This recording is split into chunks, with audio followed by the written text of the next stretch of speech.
engineeringmindset.com से मैं हूं पॉल। इस वीडियो में हम पैरेलल सर्किट्स देखेंगे और समझेंगे कि वे कैसे काम करते हैं और उनकी गणना कैसे की जाती है। इस वीडियो के अंत में हम कुछ प्रॉब्लम्स देंगे जिन्हें आप कोशिश करके सुलझा सकते हैं।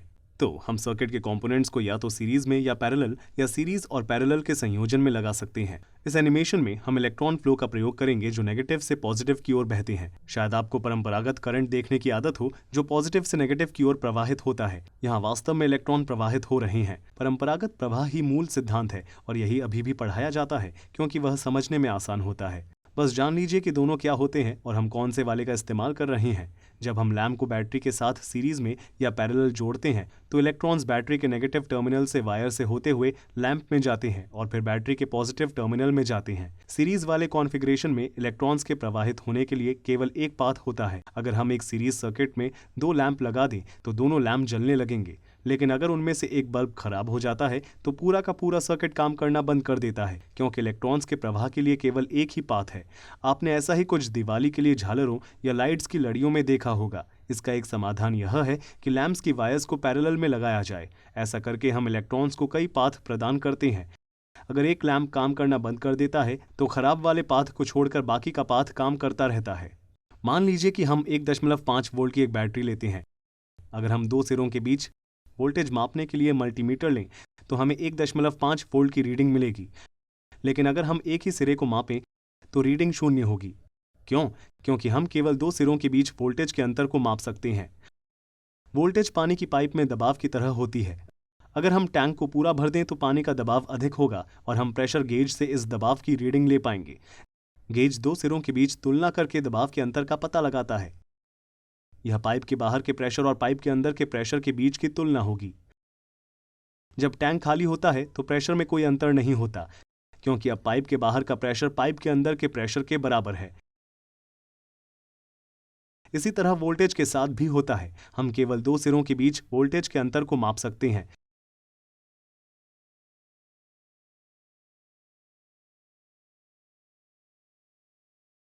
वोल्टेज या दबाव इलेक्ट्रॉन्स को कंपोनेंट्स में प्रवाहित होने के लिए धक्का देते हैं।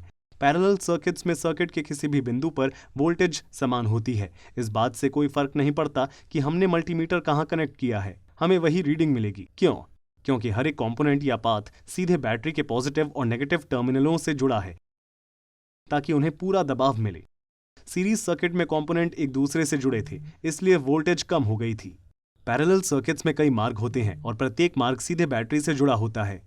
इसलिए जब हम पैरेलल सर्किट्स के वोल्टेज का फॉर्मूला लगाते हैं तो ऐसा करना बहुत आसान होता है क्योंकि हर जगह एक ही वैल्यू है, यह बस बैटरी से जुड़ी वोल्टेज है। उदाहरण के लिए इस सर्किट में कुल करंट 2 एम्प्स हैं, लेकिन कुल रेजिस्टेंस 3 ओम है। तो बैटरी की वोल्टेज क्या है? वैसे हम ओम के नियम से यह जानते हैं कि हमें एक फॉर्मूला की जरूरत होती है, वोल्टेज बराबर करंट गुणा रेजिस्टेंस। तो 2 एम्प्स वोल्टेज गुणा 3 ओम्स, जिससे हमें 6 वोल्ट्स मिलेगा। एक और उदाहरण, यह सर्किट 12 वोल्ट्स की बैटरी से जुड़ा है। लैंप के सिरे तक वोल्टेज ड्रॉप क्या है? वैसे यह आसान है। हम फिर से करंट और रेजिस्टेंस का आपस में गुणा करके वोल्टेज की गणना कर सकते हैं। इसमें 1.5 एम्प्स का करंट प्रवाहित हो रहा है और रेजिस्टेंस 8 ओम्स है। 1.5 एम्प्स का 8 ओम्स में गुणा करने पर हमें 12 वोल्ट्स प्राप्त होगा। अगर हम 1.5 वोल्ट्स की दो बैटरियों को सीरीज में कनेक्ट करें तो वोल्टेज में 3 वोल्ट्स बढ़ जाएंगे। क्यों? क्योंकि दूसरी बैटरी से इलेक्ट्रॉन्स को गति मिल रही है, इसलिए वे प्रेशर या वोल्टेज को बढ़ा रही हैं। लेकिन जब हम बैटरियों को पैरेलल में जोड़ते हैं तो वोल्टेज नहीं बढ़ती, हमें केवल 1.5 वोल्ट्स ही प्राप्त होते हैं। क्यों? क्योंकि इस कॉन्फ़िगरेशन में बैटरियां एक दूसरे को शक्ति नहीं दे सकती। इलेक्ट्रॉन्स का पाथ दोनों बैटरियों के लिए संयुक्त है और फिर वे बढ़ जाते हैं, इसलिए इलेक्ट्रॉन्स का प्रवाह दोनों बैटरियों के बीच बढ़ता है। इस कारण बैटरियां अधिक वोल्टेज प्रदान नहीं कर पाती, लेकिन उनकी स्टोरेज क्षमता बढ़ जाती है। तो 1.5 वोल्ट की बैटरी की तुलना में वे दोनों अधिक लंबे समय तक 1.5 वोल्ट्स दे पाती हैं। हमने वोल्टेज के बारे में मूलभूत बातों को पहले ही वीडियो में विस्तार से बताया है, उसे जरूर देखें, लिंक्स नीचे दिए गए हैं। तो पैरेलल सर्किट्स में करंट कैसे प्रवाहित होता है? याद रहे, करंट वास्तव में इलेक्ट्रॉन्स का प्रवाह होता है। लैम्प जैसी किसी वस्तु में उपयोग में लाने के लिए हमें चाहिए कि करंट एक ही दिशा में प्रवाहित हो। हम इलेक्ट्रॉन्स को बाहर निकालने के लिए कंपोनेंट्स में वोल्टेज में अंतर उत्पन्न करते हैं। जब हम अधिक वोल्टेज देते हैं तो अधिक इलेक्ट्रॉन्स प्रवाहित होते हैं। इलेक्ट्रॉन्स की गति वही रहती है, लेकिन इलेक्ट्रॉन्स की संख्या में अंतर आता है। जितने अधिक इलेक्ट्रॉन्स प्रवाहित होते हैं करंट उतना ही अधिक होता है। हम करंट को दर्शाने के लिए कैपिटल लेटर में I का प्रयोग करते हैं और हम करंट को एम्पियर्स में मापते हैं, लेकिन आमतौर पर हम इसे संक्षेप में एम्प्स कहते हैं। अगर हम 1 ओम रेजिस्टेंस वाले लैंप को 1.5 वोल्ट्स की रेटिंग वाली बैटरी से कनेक्ट करें तो सर्किट का कुल करंट 1.5 एम्प्स होगा। हम सर्किट में मल्टीमीटर लगाकर इसकी माप कर सकते हैं या फिर हम ओम के नियम के अनुसार गणना कर सकते हैं। करंट बराबर वोल्टेज भाग रेजिस्टेंस। हम ओम के नियम के बारे में अधिक विस्तार से बात नहीं करेंगे क्योंकि एक अलग वीडियो में हमने इस बारे में विस्तार से बताया है। नीचे दिए गए लिंक पर जाकर उसे जरूर देखें। अगर हम पैरेलल में वायर करके सर्किट में एक दूसरा 1 ओम रेजिस्टेंस का लैंप लगा दें तो मल्टीमीटर की रीडिंग में कुल करंट में 3 एम्प्स की वृद्धि होती है। लेकिन अगर हम लैंप्स में अलग अलग करंट की माप लें तो मल्टीमीटर हर एक में 1.5 एम्प्स ही दिखाएगा। वायर में दोनों लैंप्स के बीच भी हम 1.5 एम्प्स करंट देख सकते हैं। हम देख सकते हैं कि करंट यहां विभाजित होता है और इलेक्ट्रॉन्स बैटरी तक वापस जाने के लिए उपलब्ध 2 मार्गों पर जाते हैं और फिर इलेक्ट्रॉन्स पुनः संयोजित हो जाते हैं। हम यह भी देख सकते हैं कि कुल करंट प्रत्येक शाखा में करंट का योग होता है। तो हम इस फॉर्मूला का प्रयोग करके कुल करंट की गणना करते हैं। अगर हम लैंप 1 की जगह 2 ओम का रेजिस्टिव लैंप लगा दें तो उस शाखा में अब 2 गुना रेजिस्टेंस होगा। तब कुल करंट घटकर 2.25 एम्प्स हो जाएगा। पहले लैंप में 0.75 एम्प्स का करंट मिलेगा और वो कम चमकदार होगा। लैंप 2 अभी भी 1.5 एम्प्स की रीडिंग देगा और लैंप 1 और 2 के बीच का मीटर अभी भी 1.5 एम्प्स की रीडिंग देगा। इस तरह हम देख सकते हैं कि शाखा में प्रवाहित हो रहा करंट शाखा के रेजिस्टेंस पर निर्भर करता है। फिर से सर्किट का कुल करंट प्रत्येक शाखा के करंट का योग होगा। अगर हमारे पास एक तीसरा 1 ओम का लैंप हो और हम पहले लैंप को 1 ओम का रेजिस्टिव लैंप लगा दें तो अब 3 1 ओम के लैंप पैरेलल कनेक्ट हो जाएंगे। अब हम देखेंगे कि सर्किट का कुल करंट अब 4.5 एम्प्स हो गया है।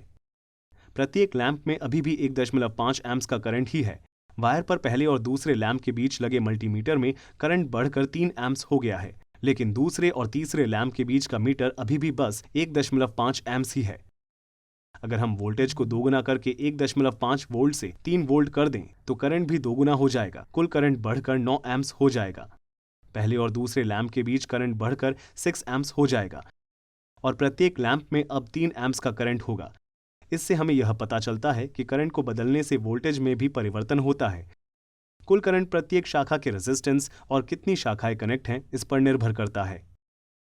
इसे कैसे कैलकुलेट करते हैं, आइए इस बारे में विस्तार से जानते हैं। देखते हैं क्या आप इसे मुझसे पहले सॉल्व कर पाएंगे। 2 रेजिस्टर्स और 12 वोल्ट्स की बैटरी वाला एक सरल पैरेलल सर्किट लेते हैं। पहला रेजिस्टर 15 ओम का है और उसमें 0.8 एम्प्स करंट है। दूसरे रेजिस्टर 24 ओम का है और उसमें 0.5 एम्प्स करंट है। तो मल्टीमीटर में सर्किट के कुल करंट की रीडिंग क्या होगी? वैसे हम जानते हैं कि सर्किट का कुल करंट सभी शाखाओं के करंट का योग होता है। इस प्रकार 0.8 एम्प्स और 0.5 एम्प्स का योग 1.2 एम्प्स हुआ। अगर हमें कुल करंट और एक शाखा में करंट ज्ञात हो तो क्या होगा? हम दूसरी शाखा में करंट का मान कैसे पता करेंगे? बड़ा आसान है, दोनों को घटा लेंगे। तो इस उदाहरण में हमारे पास 12 वोल्ट की बैटरी है जिसमें 2 रेजिस्टर्स कनेक्ट हैं। कुल करंट 3 एम्प्स है। पहली शाखा में 1.8 एम्प्स करंट है। इस तरह दूसरी शाखा में करंट की गणना है 3 एम्प्स। 3 एम्प्स से घटाएं 1.8 एम्प्स तो आएगा 1.2 एम्प्स। हम सरल शाखा में करंट की गणना कैसे करते हैं? हम करंट बराबर वोल्टेज भाग रेजिस्टेंस फॉर्मूला का प्रयोग करते हैं। मान लेते हैं कि 3 रेजिस्टर्स एक 6 वोल्ट की बैटरी में पैरेलल लगे हैं। रेजिस्टर 1 से 10 ओम का है, रेजिस्टर 2 ओम का है और रेजिस्टर 3 से 5 ओम का है। तो प्रत्येक में बहने वाला करंट कितना होगा? आइए पहले रेजिस्टर 1 को देखते हैं।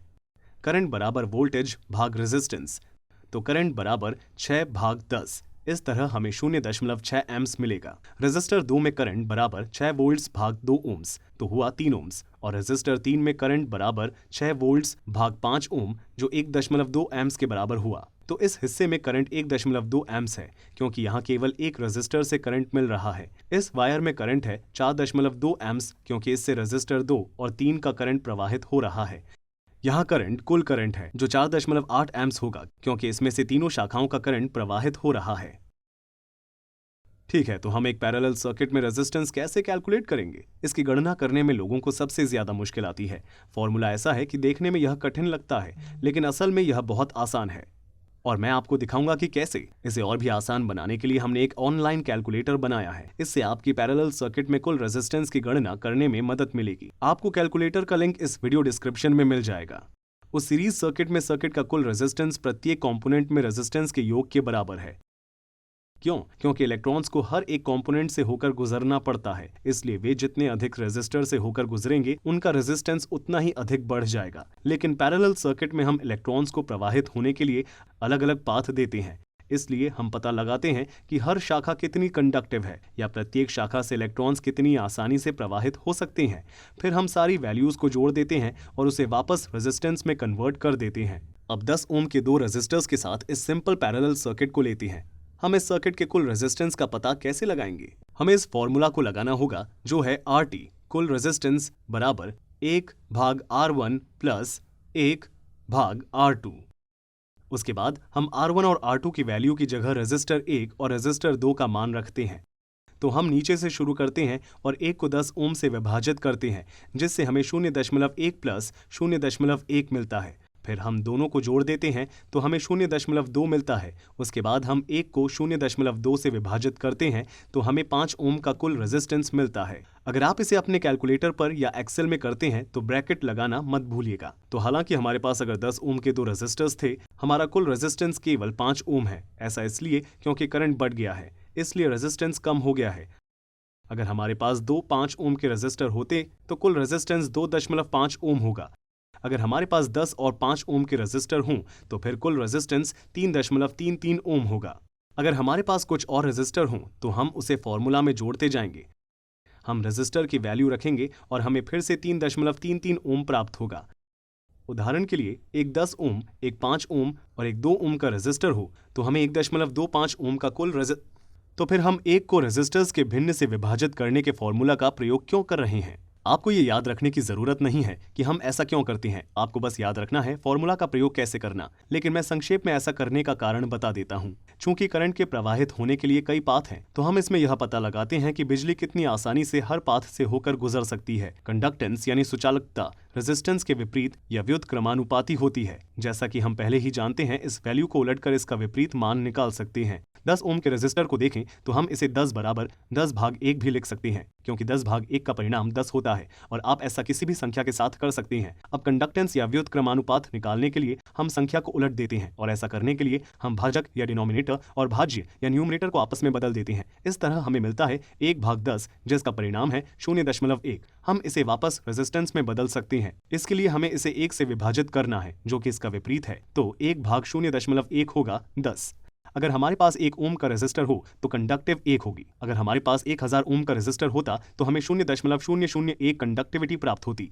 तो आप देख सकते हैं कि 1 ओम के रेजिस्टर से इलेक्ट्रिसिटी अधिक आसान से प्रवाहित हो सकेगी, क्योंकि इसकी कंडक्टिविटी बेहतर है। तो एक बार हमने पता लगा लिया कि प्रत्येक पाथ कितना कंडक्टिव है, तो हमें उन्हें जोड़कर अपनी कुल कंडक्टिविटी निकाल सकते हैं। जैसा कि हमने कुछ देर पहले देखा था, हम व्युत्क्रम लगाकर इसे वापस रेजिस्टेंस में बदल सकते हैं। तो 1 कुल कंडक्टेंस का फॉर्मूला हमें कुल रेजिस्टेंस का मान देगा। आशा करता हूं कि आपको यह समझ में आ गया होगा। अगर नहीं आया तो भी चिंता की कोई बात नहीं, आपको इस गणना की शायद ही कभी जरूरत पड़े। आपको बस फॉर्मूला लगा देना है। रेजिस्टर्स और कंपोनेंट विद्युत ऊर्जा को तापीय ऊर्जा में बदल देते हैं, क्योंकि इलेक्ट्रॉन उनमें से गुजरते हैं और कंपोनेंट्स में आपस में टकराते हैं, और हम इसे थर्मल इमेजिंग कैमरा पर देख सकते हैं। तो प्रत्येक कंपोनेंट और सर्किट कितनी बिजली का उपभोग कर रहे हैं, इसके लिए हम 2 सूत्रों का प्रयोग कर सकते हैं, या तो वोल्टेज के वर्ग को रेजिस्टेंस से विभाजित करके या फिर वोल्टेज में करंट का गुणा करके।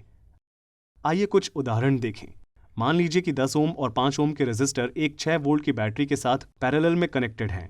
R1 का करंट 0.6 एम्प्स है। 6 वोल्ट्स को 10 ओम से विभाजित करने पर हमें 0.6 एम्प्स प्राप्त होते हैं। तो कंपोनेंट में बिजली की खपत होगी 3.6 वॉट्स, क्योंकि 6 वोल्ट्स का वर्ग यानी स्क्वायर होता है 36। 36 में 10 का भाग देने से 3.6 वोल्ट्स मिलता है। वैकल्पिक रूप से 6 वोल्ट्स में 0.6 एम्प्स से गुणा करने पर हमें 3.6 वॉट्स प्राप्त होता है। R2 5 ओम्स का है और इसका करंट 1.2 एम्प्स है। इसका मतलब 6 वोल्ट्स में 5 ओम से भाग दिया गया, जो 1.2 एम्प्स के बराबर होता है। बिजली की खपत 7.2 वॉट्स है। हम देख सकते हैं कि 6 वोल्ट्स के स्क्वायर को 5 ओम से विभाजित किया गया है। 6 वोल्ट्स का वर्ग है 36 और 36 में 5 का भाग देने पर मिलते हैं 7.2 वॉट्स। वैकल्पिक रूप से 6 वोल्ट्स में 1.2 एम्प्स का गुणा करने से भी 7.2 वॉट्स मिलते हैं। कुल बिजली की खपत 3.6 वॉट्स प्लस 7.2 वॉट्स यानी 10.8 वॉट्स है।